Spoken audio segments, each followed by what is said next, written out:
Sebenarnya, terdapat saksi kepada kejatuhan dan penjarahan kota Melaka pada 1511. Giovanni da Empoli pada tahun 1483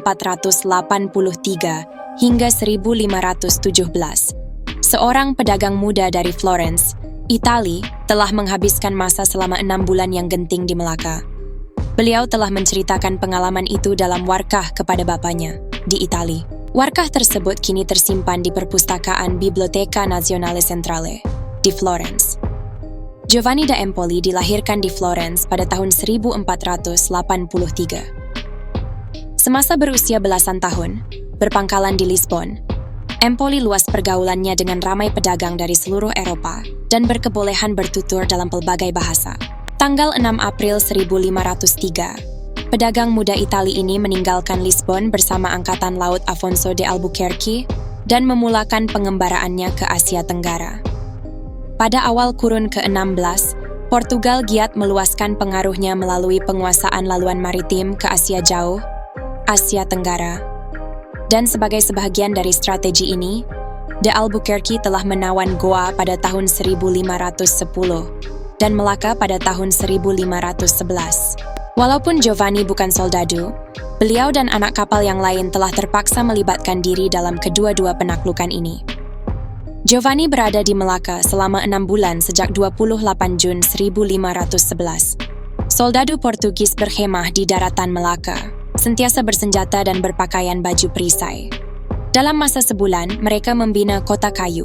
Dalam catatannya tertulis, "Kami menyediakan satu kubu batu yang kami bina dengan merombak rumah-rumah orang Moor, masjid-masjid dan bangunan-bangunan mereka yang lain. Kami bangunkannya penuh susah payah dengan menanggung batu batan tersebut di atas belakang kami, dan setiap kami menjadi buruh kasar, tukang bina dan pemotong batu. Keadaannya sungguh sukar. Kami membina kota dengan senjata kami di bawah terik matahari yang sukar digambarkan.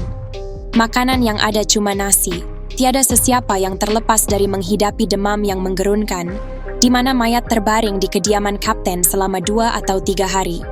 Saya jatuh sakit mulai Oktober, dan selama 50 hari saya berada dalam keadaan demam teruk dan berpanjangan sehingga saya kehilangan akal. Disangkakan beliau akan mati. Sebaliknya, beliau meninggal 6 tahun kemudian, berhampiran Kanton, Tanah Besar Cina.